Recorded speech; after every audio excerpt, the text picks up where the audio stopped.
Hi అండి. అందరూ ఎలా ఉన్నారు? నేనైతే బాగున్నా. మీరు కూడా బాగున్నారనుకుంటున్నాను. మా ఇంటి దగ్గరైతే ఇలా సూపర్ మార్కెట్ ఉంది కదా!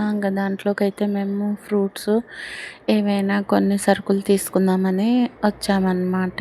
పన్నీరు, చపాతీ రోల్ చేద్దామని పన్నీరు, క్యాప్సికమ్ కూడా ఇంట్లో లేకుంటే అవి కూడా తీసుకొనొచ్చాము. పైనాపిల్ తీసుకొనొచ్చానన్నమాట. పిండి తడిపి పెట్టుకున్నాను ఇలాగా. ఫస్ట్‌గా పిండి తడిపి పెట్టుకుంటే కొంచెం బాగా నానితే చపాతీలు బాగా మెత్తగా వస్తాయి, పొంగుతాయి కదా అని ముందుగానే తడిపి పెట్టేసుకున్నాను అన్నీ. ఇంకా ఏదన్నా పని చేయాలంటే ఫస్ట్ అన్నీ ముందుగా కట్ చేసుకొని పెట్టుకోవాలి కదా! వంట చేయాలంటే మళ్ళీ గిన్నెలు కూడా పడతాయన్నమాట. ఇలా క్యాప్సికము, ఆనియన్, క్యారెట్ అన్నీ కట్ చేసుకోవాలి. క్యాప్సికము, ఆనియన్ అయితే కొంచెం పెద్దగా కట్ చేసుకోవాలి. క్యారెట్ కొంచెం చిన్నగా కట్ చేసుకున్నాను. పన్నీర్ అయితే కొంచెం కట్ చేసి పెట్టుకున్నాను. ఎక్కువేం చేయలేదు. ఒక 4 చపాతీలు, 3 చపాతీలకే చేశానన్నమాట. ఫస్ట్ పన్నీర్ అయితే కడిగేసుకున్న తర్వాత ఇలా అన్ని చిన్న పీసెస్‌గా కట్ చేసి పెట్టుకున్నానన్నమాట. కడాయి పెట్టేసుకొని దాంట్లో కొంచెం నూనె అయితే వేసి ఫస్ట్ పన్నీర్ అయితే ఫ్రై చేసుకోవాలి.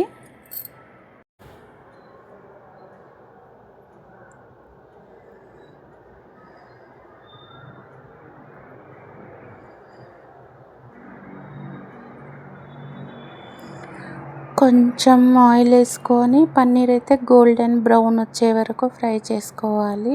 నేను అలాగే ఫ్రై చేసుకున్నానన్నమాట. ఇలాగైతే ఫ్రై చేసుకొని అవైతే తీసి పక్కన పెట్టేసుకోవాలి ఇలాగా. మిగతా పన్నీర్ అయితే తర్వాత చేద్దామని పక్కన పెట్టేశాను.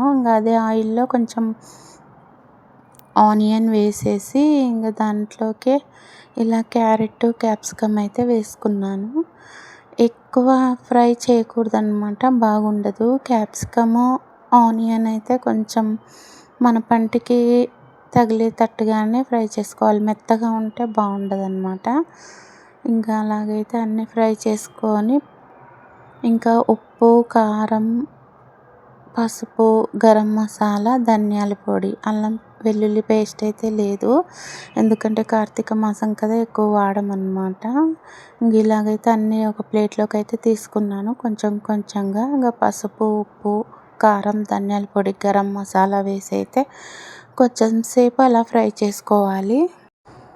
అన్ని ప్లేట్లోకి తీసి రెడీగా పెట్టుకుంటే కొంచెం తొందరగా అయిపోతుంది కదా అని ఇలా ప్లేట్లోకి అయితే అన్నీ కొంచెం కొంచెంగా తీసేసుకొని అలా వేసేసుకున్నాను అనమాట. కొంచెం కొంచెంగా అన్నీ ఫ్రై చేసుకోవాలి కదా.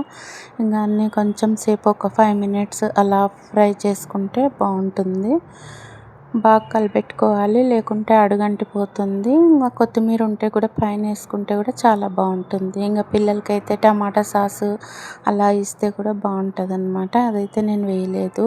ఫ్రై చేసిన పన్నీర్ ముక్కల్ని కూడా మళ్ళీ దీంట్లోకి వేసుకొని బాగా కలిపెట్టుకోవాలి. ఎందుకంటే ఉప్పు, కారం, మసాలాలు బాగా అంటుకోవాలి కాబట్టి ఒక 5 మినిట్స్ అవి కూడా ఫ్రై చేసుకొని పెట్టుకోవాలి.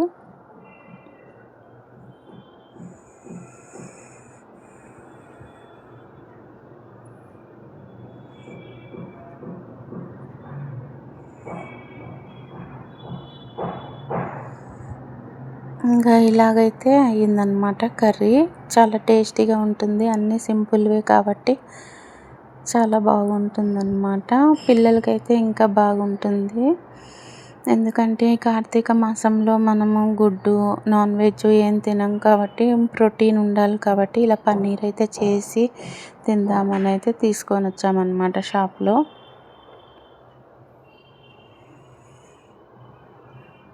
మరీ ఎక్కువ ఫ్రై చేయకుండా ఇలా లైట్గానే ఫ్రై చేసుకోవాలి. ఎందుకంటే మెత్తగా అయిపోతే బాగుండదు. పన్నీర్ ముక్కలకి కూడా బాగా ఉప్పు, కారం బాగా పట్టాలి కాబట్టి ఒక 5 మినిట్స్ ఫ్రై చేసుకోవాలి అవి కూడా.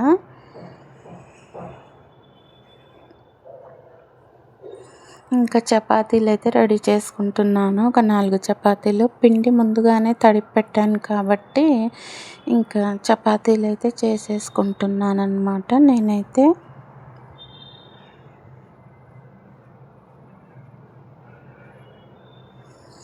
చపాతీలు అయితే రెడీ అయిపోయాయి, కర్రీ కూడా రెడీ అయిపోయింది. ఇంకా చపాతీకి అంతా కొంచెం టమాటా సాస్ అలా రాసి పైన మైనీసు ఇంక ఈ కర్రీ వేసి తింటే చాలా బాగుంటుంది. ఇంకా మేము తినం కాబట్టి ఇంకా ఇలా మామూలుగానే కర్రీ ప్లేట్లోకి అయితే పెట్టేసి ఇంకా చపాతీలకైతే పెట్టేశాను.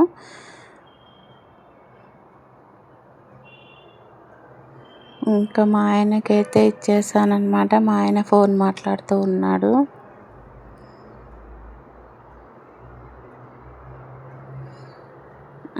నేను టేస్ట్ చేద్దామని చూశాను. చాలా అంటే చాలా బాగుంది. నాకైతే చాలా బాగా నచ్చింది. ఇలా ఈజీగా చేసేసుకోవచ్చు అనమాట. ఇంకా మా ఆయనను కూడా అడుగుతున్నా ఎలా ఉంది టేస్ట్ అంటే, మా ఆయన కూడా చాలా బాగుందని చెప్తున్నాడు. ఇంకా మిగతా పన్నీర్ అయితే ఇలా బాక్స్లో పెట్టేసి ఫ్రిడ్జ్లో అయితే పెట్టేశాను అనమాట నేను. తిన్న తర్వాత గోరింటాకు ఉండే అనమాట నా దగ్గర, అది పెట్టుకుంటూ ఉన్నాను.